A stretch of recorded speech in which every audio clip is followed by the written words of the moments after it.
Bravo! Et ça? Bravo! Je m'appelle Boubacar, j'ai 10 ans. Lorsqu'il avait 4 mois, j'ai vu sa situation comme ça.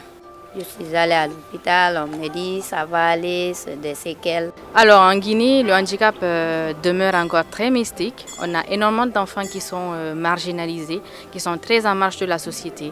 Ils n'ont pas accès aux services de base, ils n'ont pas accès à l'éducation, ils n'ont pas accès à la santé. Les gens se moquent de lui. Des enfants comme Aboubacar, il y en a plein en Guinée, mais malheureusement ils sont gardés à la maison. Là, on est au centre Fitima Guinée et Fitima Guinée, ça se trouve en Guinée à Conakry et c'est un centre de référence qui s'occupe des enfants en situation de handicap. Donc du coup, notre mission, c'est d'améliorer les conditions de ces enfants-là en leur donnant une éducation spécialisée et aussi des soins médicaux et paramédicaux comme en orthophonie, en psychothérapie et en kinésithérapie aussi. Nous, l'objectif ici, c'est de déjà leur montrer qu'ils ont le droit d'exister, d'avoir une vraie existence dans cette vie et de leur montrer qu'ils ont le droit d'aller à l'école. Et la finalité, c'est qu'ils deviennent autonomes dans leur vie. Je rêve d'une Guinée inclusive. Je rêve que tous ces enfants en situation de handicap marginalisés, qu'ils aient accès à l'éducation dont ils ont besoin, dont ils ont le droit.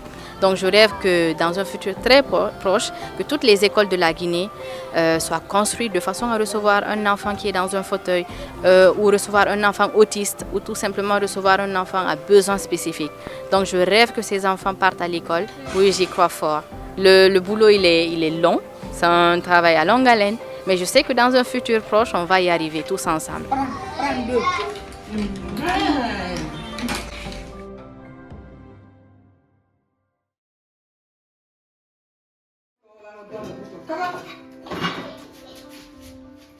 L'ANAT, c'est l'Association nationale des personnes atteintes d'albinisme au Togo. Elle est créée depuis 2012 et a pour objectif de promouvoir les droits des personnes atteintes d'albinisme au Togo. Son but, justement, c'est d'améliorer les conditions de vie des personnes atteintes d'albinisme dans notre pays. Et à cet effet, elle œuvre dans le domaine de la santé, de l'éducation, de l'insertion socio-économique et professionnelle des personnes atteintes d'albinisme. Les personnes atteintes d'albinisme sont les personnes très fragiles au soleil. Le soleil leur cause des dommages qui vont jusqu'au cancer de la peau et aussi leur acuité visuelle qui est vraiment un souci, qui entrave surtout leur scolarité. Dans le domaine de l'éducation, vu la méconnaissance de l'albinisme justement, le handicap visuel lié à l'albinisme est méconnu et surtout les besoins spécifiques justement des apprenants atteints d'albinisme dans le domaine de l'éducation n'est pas pris en compte. Lorsque les gens me rencontrent en route, d'habitude il y a des moqueries, des discriminations, il y a certaines paroles qui sortent comme si j'étais incapable de faire des choses que eux ils peuvent faire. Du coup, je suis sous-estimée par rapport à eux. La méconnaissance de l'albinisme entraîne la discrimination, la stigmatisation et le rejet social. Ce rejet social, même on le trouve au sein de la famille. Pour mon avenir et pour celui des autres personnes atteintes d'albinisme au Togo, je veux qu'on sorte dans la rue sans être discriminé, sans écouter des paroles de moquerie. Je veux également qu'on soit bien équipé pour pouvoir sortir sous le soleil, être social, s'inclure socialement avec tout le monde.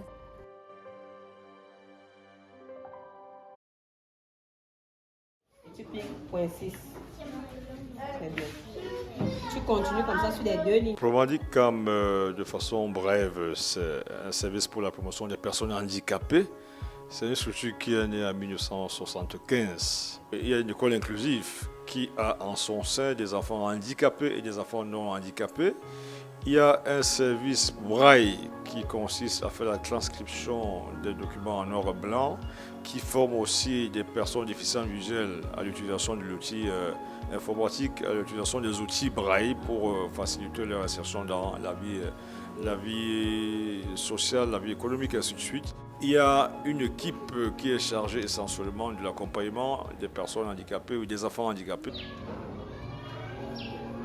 De façon générale, Pumanicam travaille essentiellement pour l'inclusion des personnes handicapées.